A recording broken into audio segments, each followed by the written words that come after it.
In the Hearts and Minds, Book 0, The Birth of a Hero. Story 11, Jealousy. Ruka was happiest when he ate meat pies. It wasn't about the grandeur of the meat or the crust, though the melty, tender soup puddled inside that flaky warmth was so divine, Ruka often needed to lie down after eating. It wasn't just about that. The meat pies were put on his most favorite white plate. A hearth with a gentle fire rested in the sitting room, and the softest silk rug in front was where Miss Benetti always placed it. Ruka dined in cozy warmth, the flames only heating the edges of his fur and in no way putting him in any danger. The very best days were when his human joined them, sitting on the hard, squeaky floor in front of one of the giant rocking chairs thrown in a loose circle around the fire. Today was one such day. There was nothing better than eating meat pies with the fire and his human. Occasionally dining with them was the human who had once been a stranger and was now not a stranger, but Ruka still referred to him as such because, well, he was still strange. This evening, the stranger was not home, at least not yet. Ruka would know because Miss Benetti and several other humans who worked in the house would congregate, inviting Ruka's human to join them as they descended all the stairs that led to the open tunnel beneath the house. Smelly, ugly carriages took up most of the white lines there, but the stranger would often pull in with a smaller, brighter blue one, right in the only empty spot. Why did he keep all the other carriages if he didn't use them? Ruka knew the stranger was often wasteful. He never finished the meat off the bones of his tea-cut steaks, and as soon as his socks got one hole, he'd toss it to the floor. Luckily, Ruka was much smarter than him, so he took care of things. If anyone needed a last-minute sock, Ruka had a stash safe and hidden away in the basement. The stranger should be grateful to Ruka, or he would have even more things to fight about with Ruka's human. They didn't need any of those. But the stranger wasn't home yet, and so there were no shouting matches. Ruka's human was almost always on edge, but Ruka had gotten used to that. The way he tiptoed around the house, he didn't even sit on the giant rocking chair with the extended leg pillow. The workers didn't treat him like he was important. They asked him to do things all the time, laughing at him when he got it wrong. Ruka's human was often quiet and sad, a faint frown on his face. It wasn't unusual, exactly, but Ruka knew the lack of going outside, the lack of plants, the lack of his human friends, all got to him. Ruka wasn't enough. He didn't know how to be enough. Sometimes it was hard to remember it had been worse before. Once they had left. Ruka's human had said something like, "What kind of horrible person can overlook what he's done?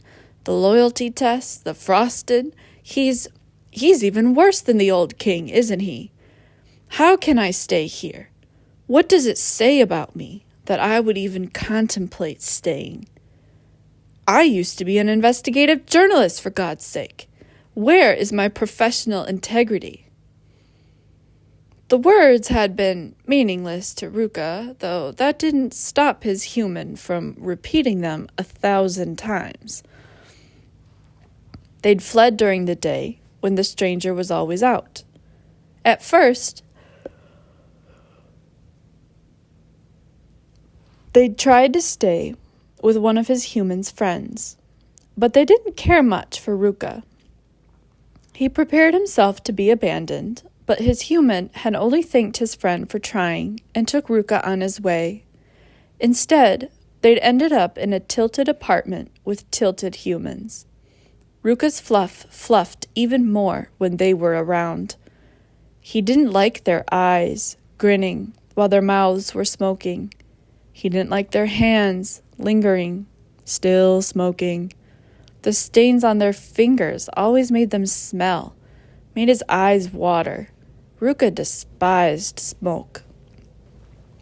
It was temporary, his human had promised him, as they sat on a blanket in a corner of the room. They weren't alone. There were at least 7 other blankets laid out on the ground. They couldn't go anywhere without waking up half of the bodies. That was, if any of them ever slept. Ruka never saw their eyes leave him and his human. Were they waiting for them to sleep first?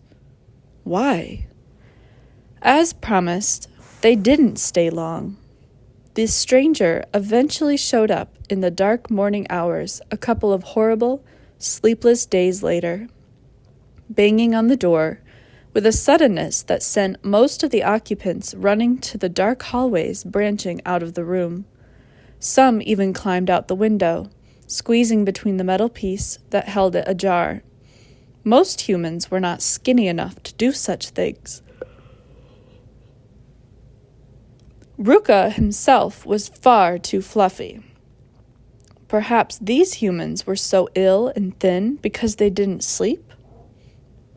Ruka's human merely turned over on the blanket, pretending he was sleeping, though he had slept even less than Ruka. Ruka patted his shoulder, then the banging on the door started again. It was louder than the last round. It must have been very urgent. Ruka decided it was up to him to open the door. He knew before seeing the stranger's puffy coat who would be there standing shadowed in the dim lighting of the stairway. The stranger took in Ruka, standing on a shelf so he could reach the doorknob, then at the wriggling figure in the corner. He got 3 of those harsh pats, but Ruka endured them. He had gotten somewhat used to them over the months. "This is better?" the stranger asked, running his hands up through the whitish strands fallen onto his face. He only made it worse, and even more hair pulled from its slicked-back position to fall angrily across his eyes. Ruka had never seen his hair like that before. It made him seem much younger than the lines at the edges of his mouth would portray. "You hate me so much." The stranger folded down, though it looked difficult with that puffy coat. Ruka's human still would not look at him. "Look at me," the stranger demanded, but he didn't touch Ruka's human. "Look me in the face and tell me this is better, that you hate me. You're done with me. You never want to see me again. I'm a monster, a murderer, some old goat you're sick of seeing naked."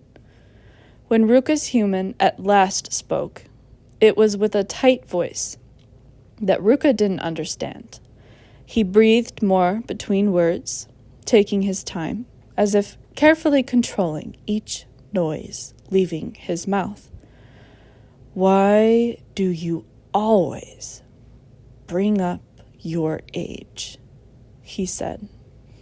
"You're in your 40s, and you're in your 20s, the stranger countered immediately.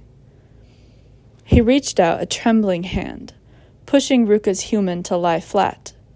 Ruka stayed where he was, hands folded together in uncertainty. There wasn't any tuna around to help them feel better.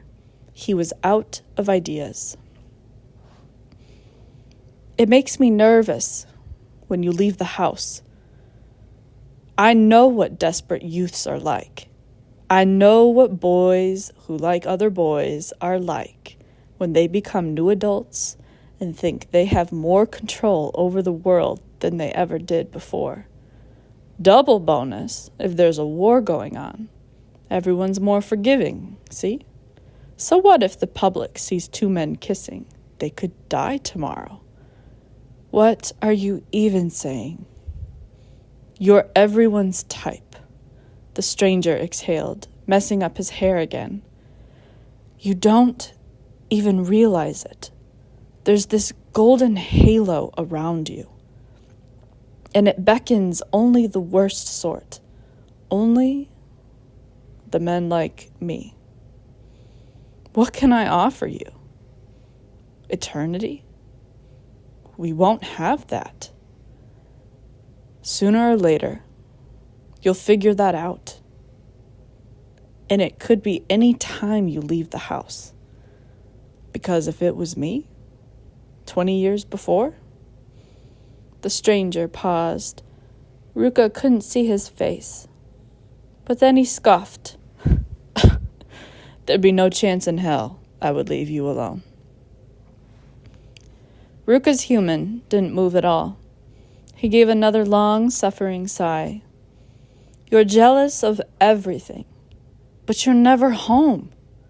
If you're so afraid of leaving me, why wouldn't you spend as much time with me as you can now? Is all of this worth it? You think your mission is so righteous, you need to sacrifice yourself to sacrifice others? What are you even trying to achieve? Wait, let me guess. I'm too young to understand. I have much less control than you think I do, the stranger said. This country is an experiment. One whose designs I never even touched. It was decided long before me. I'm simply the figurehead. They needed a smooth talker, someone with legitimacy in the company. Your company is ruining people's lives, Ruka's human responded quietly. Do you think you have nothing to do with that? The stranger stayed quiet. How do you even know? I never figured it out. What?